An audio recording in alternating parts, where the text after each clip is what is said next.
Have you ever logged into a game of Overwatch, picked on that competitive mode, and then right when you get in, you get an insta-locking Hanzo? Howdy guys, it's Joe here, and today I'm talking about why people pick terrible characters. And that's really the only character I'm going to mention, as I don't want to trigger any other people. Personally, I play a lot of Hanzo. I love to play him, and I really do just enjoy the character. But a lot of people call him bad, they call him terrible, they call Hanzo players awful, and they're going to instantly AFK if you pick Hanzo. So that's why I just use that example. Anyways, today we're talking about why people may be picking these characters, and this does apply to any character that you personally feel is terrible. It kind of switches on what rank you're at, who you're playing against, and who I guess you're playing with, so I really can't say every single example, but I can give a few from my own experience, and kind of give reasoning and some backup to some of these people. Now, in the most basic way that I can possibly say this, why people are picking these terrible characters in your ranked games when you do want a super good team comp, a meta comp, a comp that should be able to play at a very competent level. The one main reason that you probably all thought of before, that is just kind of why most people do this, is because they just want to play the characters that they find the most fun. And that's really it. I found that, at least in most cases, in my games, people aren't picking these heroes because they want to troll your games. People aren't usually picking these heroes, at least initially, you know, they lock them in at the very first second, because they want to just lose all their SR for absolutely no reason. People don't want to pick these heroes to lose. They want to pick them to win.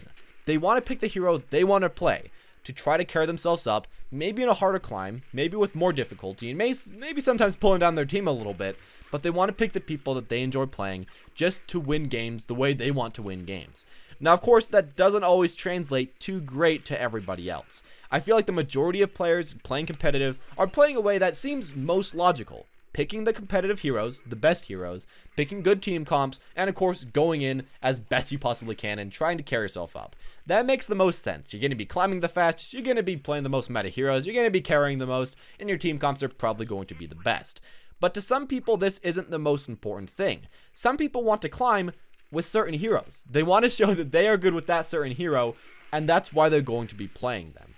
They aren't trying to troll every single game, and I do see some situations where people do troll, but that's usually after the game's already been playing for a while, after their team comp's not doing way too great, and then they'll switch off to one of these characters and troll from there. But for the majority of people that lock in these players, lock in these heroes from the very beginning, from the first round, they're probably going to actually be trying with them, and just trying something that maybe not everybody else is going to agree is very strong. That being said, I can't defend every single one of these people. Sometimes you shouldn't be going these heroes. Sometimes you definitely should be following your team comp, and I'd say you should only really go one of these quote-unquote terrible heroes if it fits okay into your team comp. If you already have 2 DPS, don't go a 3rd DPS. Even if you enjoy playing the character, wait until another situation where you can get them where it actually fits the meta comp. I'm honestly in the camp where if you happen to know a hero very well, or at least if you happen to know them decently well, and you feel like your Hanzo can beat the enemy soldier, you should be able to go for that. I mean, you bought the game, you put in all the time and put in all the effort, but if you haven't put any effort with any of these characters, and if you're just randomly picking them for absolutely no reason, you probably shouldn't do that. As well with that, you shouldn't pick one of these characters if your team comp, again, is already full and doesn't really need them. I feel like this gives these characters a horrible rap. People all the time will pick a 3rd DPS Hanzo or a 3rd DPS Genji, a lot of these other characters that you just don't need at that current time, and I feel like it gives people a huge bad rap with the character. Of course, as well, some of these guys are just kind of hard to play and really hard to master, and it would be a lot easier if they just pick someone else. But as long as you're trying your best, and as long as you know that the teammate's actually going for it the best that they can, I'd say you just kind of have to deal with it and try to carry them, as they do deserve to still be able to play the game the way that they want to play the game, even if it does kind of hurt you for the short term.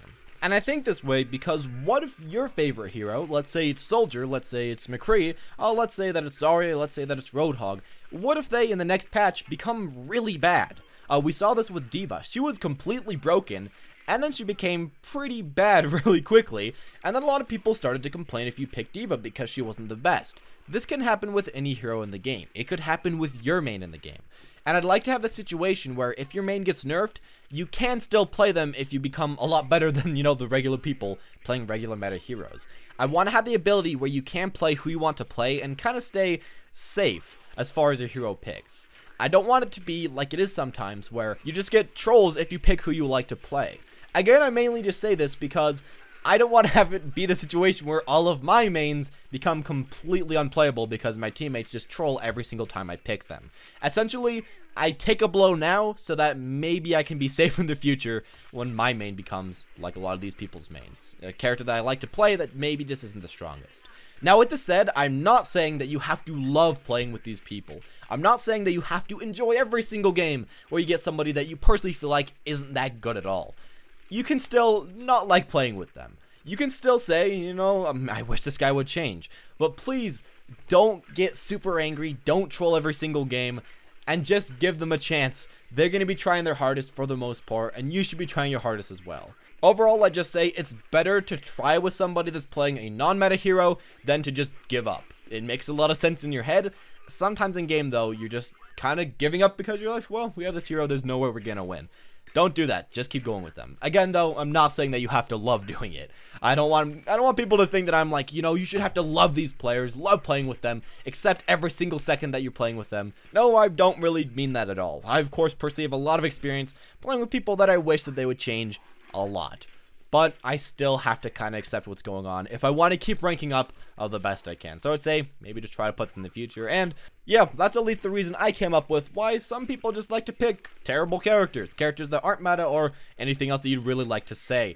It's quite an obvious reason, at least in my own opinion. And there are some other subcategories that I did go over in this video. So that's at least my own opinion. Of course, you might have a completely different opinion. You might have completely different experiences, and I don't want to nullify those by saying that my opinion is God among other opinions. You can, of course, leave your own in the comment section down below. Everybody has different experiences. I'm sure I've had much different experiences than some other people, so tell me what you guys have had, and just kind of leave what you've been going through. Anyways, thank you guys for watching. As always, I hope you guys did enjoy the video. Maybe learned a little bit too. If you guys did enjoy, make sure to press that subscribe button. Leave a like if you want to see any more in the future. As always, guys, thank you all for watching, and have a wonderful day.